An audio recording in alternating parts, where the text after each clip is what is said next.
Hello to all the EDCI 6600 students who are watching this video. You are about to engage in one of the most important activities that any teacher participates in, the process of reflection. We want that process to be as meaningful for you as possible, hence this video. Also, to help structure and guide you through the process of reflection the first few times you do it, there is a form we're going to ask you to use called the Critical Incident Reflection, or CIR form. It has several parts, and I want you to understand the parts and what they're about and how they connect to each other.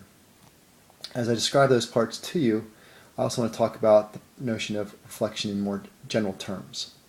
I want to start this off by sharing a quote from John Dewey, who was one of the great American educators, with you. In his book, How to Think, Dewey said, "Active, persistent, and careful consideration of any belief or supposed form of knowledge in the light of the grounds that support it and the further conclusions to which it tends constitutes reflective thought." We'll come back to that quote and connect it into the parts of the CIR form. One way to understand the CIR form is to think of the sections in terms of different ways of looking at the critical incident. The first section is titled What, and it basically asks you to describe to the reader the context of the critical incident, what led up to it, what happened around it, and what happened during the incident itself. And you can think of that as looking back and describing for the reader what happened, what you saw as you looked back on it. The second section is titled Emotions. We often try to talk about teaching various activities in terms of the objective sense we have of them. And we certainly want to be objective in our teaching. But emotions guide us as human beings, and so we can't ignore the emotional aspect of teaching. And so in this section, we want you to tell us what you were thinking, what you were feeling during that critical incident. The third section is labeled Perspective. You can think of that as looking at the critical incident from the perspective of different participants. You and somebody else that was a player in that critical incident, most likely a student, but as you go into your own classroom or into classrooms in the fall during student teaching, maybe a mentor teacher or somebody else you interact with. You want to describe the critical incident truly from their perspective as well as from your own perspective.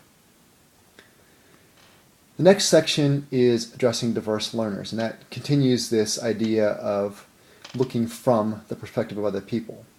So we want to think about who was in the audience, who was present at this event, and how are they like me or how are they different from me, and how did I tend to those differences and similarities as the critical incident unfolded. The next section is position, and one way to think about that, and we can connect this to Dewey's quote, is looking into your beliefs or your supposed forms of knowledge as Dewey described them, and telling us what beliefs may have guided you in acting the way you did during that critical incident. And one of the really important parts of the process of reflection is examining one's own beliefs and questioning at times the validity of those beliefs, and maybe perhaps going through changes in those beliefs as the reflective process dictates we should.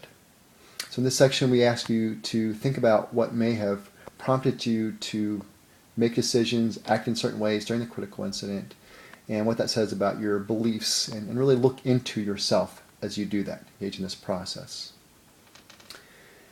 The final section is labeled Actions, and one way to think about that is looking towards what you can do in the future to either, if you think what happened in the critical incident was a good thing, to ensure that becomes part of your practice all the time, to continue to support that type of teaching, or if you think it was problematic in some way, to change it.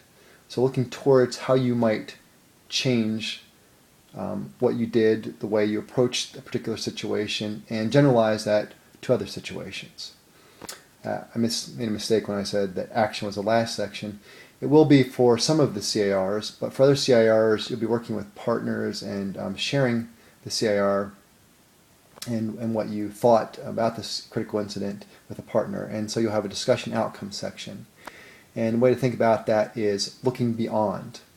Beyond that critical incident, to think about how does what I learned through that critical incident indicate I should act in future situations, or maybe what should I do differently in future situations. Also, we want you to think about the critical incident as a small piece of a larger puzzle.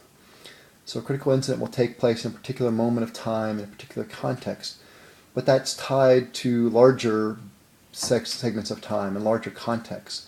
And so we want you to think about, in the discussion outcomes section, how does this tie into bigger issues in education, or bigger problems or issues within the school that I'm a part of.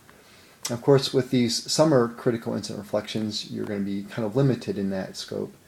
But think about what you're learning in the teacher education program, what you're learning in the EDCI course, and think about how it connects to larger issues, systemic issues in education. If you can put those different forms of looking back, looking from, looking into, looking towards, and looking beyond together in a holistic way, then the process of reflection will be truly meaningful for you. And as you examine those critical incidents, you will grow both personally and professionally, and hopefully grow into an outstanding teacher who will touch the lives of students and maybe make improvements locally, regionally, or nationally in this educational system that we all would like to see be the best that it can be. So enjoy.